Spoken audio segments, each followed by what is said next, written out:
Hello WhatsApp guys, কেমন আছো তোমরা? আশা করি সবাই ভালো আছো এন্ড আমিও ভালো আছি। তো আজকে আমি নতুন একটি ভিডিও নিয়ে হাজির হইলাম তোমাদের সামনে। আজকে নতুন একটি ভিডিও আপলোড করা হয়েছে। ভিডিওটি হচ্ছে কোন দেশে কিভাবে রমজান পালন করা হয়, ঠিক আছে, বিশ্বজুড়ে রমজান মাসের অদ্ভুত সব রীতিনীতি। তো এই ভিডিওটি আপলোড করা হয়েছে চ্যানেল ইউনিক ইউটিউব চ্যানেল থেকে। তো এই ভিডিওটি আজকে আমি রিয়াকশন করব, যেহেতু রমজান মাস তাই ভাবলাম এই রমজানকে নিয়ে ভিডিওটি আরেকটি করি, রিয়াকশন করি। সো চলো ভিডিওটি শুরু করি। 1 2 3 লেটস গো। রমজান মাসে পৃথিবীর বিভিন্ন দেশে ভিন্ন ভিন্ন রীতি পালন করা হয়। ধর্মীয় নিয়ম অনুযায়ী রোজা রাখা হলেও বিভিন্ন দেশে বিভিন্ন রকমের সংস্কৃতি রয়েছে, যার কারণে রমজানও ভিন্নভাবে পালন করা হয়, যেগুলোর সাথে ধর্মের কোনো সম্পর্ক নেই। আজকের এই ভিডিওতে আমরা আর ভাই চ্যানেল ইউনিক দাতার যে আছে ক্রিয়েটর আছে, তার ভয়েসটা কিন্তু আমার কাছে অস্থির লাগে গাইস, অস্থির, খুব ভালো লাগে আমার কাছে। বিশ্বের বিভিন্ন দেশের ভিন্ন ভিন্ন কিছু রীতি সম্পর্কে।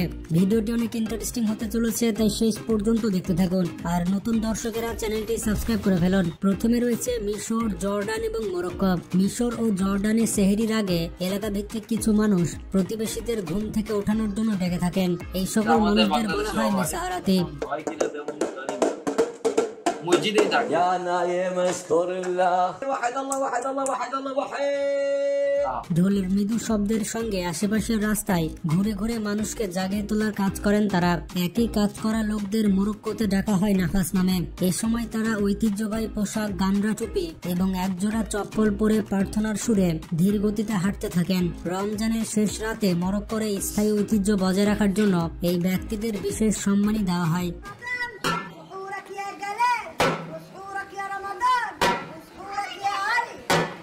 তবে বিশ্বের সবচেয়ে এলাকার ওই দেশের ভাষা রঙিন এবং সুন্দর রমজানের ঐতিহ্যগুলোর মধ্যে অন্যতম একটি হচ্ছে মিশরের ফানুস।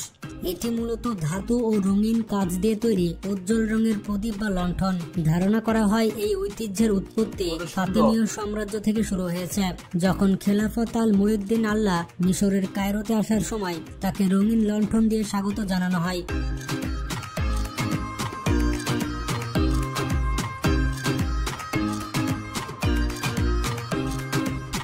এছাড়া মিশরের রমজানের ঐতিহ্যের অংশ হিসেবে রাস্তা, বাড়ি এবং পাড়া এই বিশেষ প্রদীপ দিয়ে আলোকিত করা হয়। স্বতন্ত্র নকশা এবং বিচিত্র কারুকার্যের জন্য এই প্রদীপ বৈশ্বিকভাবে মিশরীয় রমজানের প্রতীক হয়ে উঠেছে।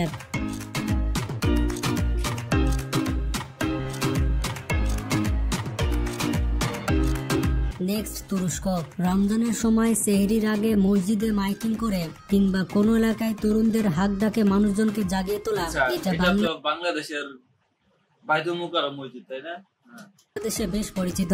জানেন কি, অনেকটা একই রকম প্রথা চালু আছে বিশ্বের আরেকটি মুসলিম প্রধান দেশ তুরস্কে। তুরস্কের অটোম্যানদের মতো ঐতিহ্যবাহী পোশাক পরে ডাবল নামের বড় আকারের ঢোল পিটে শহর জুড়ে ঘুরে ঘুরে সেহরির জন্য মানুষকে জাগিয়ে তোলা হয়। অনেকটা একই চর্চা আছে আলবেনিয়ার রোমা মুসলিমদের মধ্যে। ভেড়া বা ছাগলের চামড়ায় আবৃত নোদ্রা নামের ঐতিহ্যবাহী ড্রামের সঙ্গে বিশেষ গীতিনাট্য দিয়ে তারা রমজানের দিনের শুরু এবং তারা দিনের শেষ করে থাকে।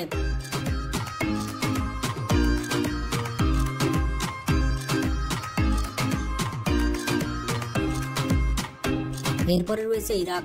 রমজানের ধর্মীয় ভাব গম্ভীরের সারাদিনের সংযমের সঙ্গে ইফতারের পর হালকা মজা করায় কোনো ক্ষতি নেই বলে মনে করেন ইরাকিরা। তাই এই সময় তারা খেলেন দেশটির অন্যতম প্রধান একটি ঐতিহ্যবাহী খেলা মেহাবেজ। এছাড়া খেলাটিকে আংটি খেলাও বলা হয়ে থাকে। 40 থেকে 50 জন খেলাটিতে অংশগ্রহণ করতে পারে। এই সময় অংশগ্রহণকারীরা দুটো দলে ভাগ হয়ে যায়। পালা করে একটি দল আংটি লুকিয়ে রাখে। অন্য দলের সদস্যদের ধারণা করতে হয় যে আংটিটা কার কাছে আছে। বাড়ির বাইরে পুরুষেরা অংশ নিলেও ঘরের ভেতর নারীরাও এই খেলায় অংশগ্রহণ করতে পারে।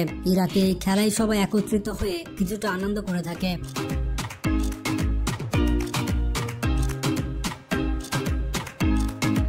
Next Lebanon. কামানের তপধ্বনি দিয়ে ইফতারের সময় জানানো হয় লেবাননে, যা মিতফা আল ইফতার নামে পরিচিত। এটি শুরু হওয়ার প্রায় 200 বছর পরও লেবানন সহ মধ্যপ্রাচ্যের বেশ কয়েকটি দেশ আজও এই চর্চা চালু করে রেখেছে, কিন্তু এটি সবসময় লেবাননের রমজানের ঐতিহ্যের অংশ ছিল না। বলা হয়ে থাকে মিশর থেকে এই প্রথার উদ্ভব।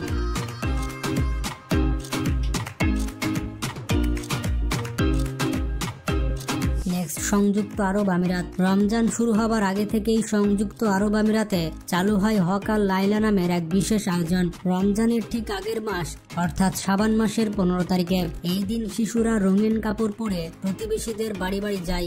বছরের পর বছর ধরে ধর্মীয়ভাবে চর্চা করা হয়ে থাকে এই উৎসব। এটি সংযুক্ত আরব আমিরাতের রমজান পালনের ঐতিহ্য হয়ে উঠেছে।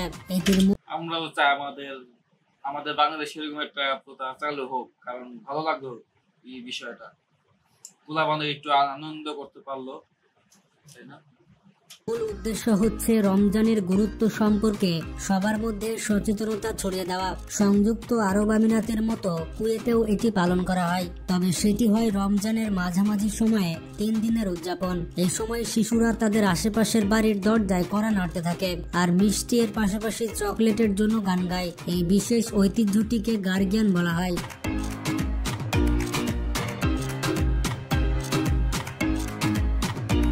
Next Indonesia. ইন্দোনেশিয়ার জাভা দ্বীপের মুসলমানদের জন্য রমজানের আগে নিজেদের শুদ্ধ করার একটি পদ্ধতি হচ্ছে পাদসন। এটির অর্থ হচ্ছে গোসল করা। রমজানের শুরুতে ইন্দোনেশিয়ার মুসলমানেরা তাদের আশেপাশের প্রাকৃতিক পুকুরে গোসল করে থাকে এবং নিজেদেরকে পরিষ্কার করে থাকে। এই সাংস্কৃতিক চর্চা রমজান মাসে বিশ্বাসীদের শুদ্ধ করে বলে মনে করে মুসলিমরা।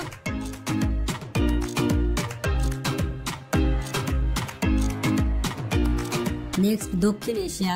রমজানের শেষ সন্ধ্যা, যা বাংলাদেশ, ভারত ও পাকিস্তানের মতো দক্ষিণ এশিয়ার দেশগুলি এখানে চাঁদ রাত নামে পরিচিত।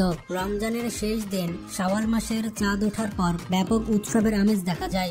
এটি বাংলাদেশ, ভারত এবং পাকিস্তানের চাঁদ রাত নামে পরিচিত, তবে এই আয়োজন শহর ও গ্রামের ক্ষেত্রে ভিন্ন ভিন্ন হয়ে থাকে। এই চাঁদ রাতে মুসলিমরা অনেক বেশি আনন্দিত হয়ে থাকে। বন্ধুরা, এই সকল রীতিনীতির মধ্যে কোন দেশের রমজান পালনের রীতি আপনার কাছে ভালো লেগেছে তা কমেন্ট করে জানান। ভিডিওটি বেশি বেশি শেয়ার করে পরিবারের সদস্যদের জানিয়ে দিন। ভালো থাকবেন, আল্লাহ হাফেজ।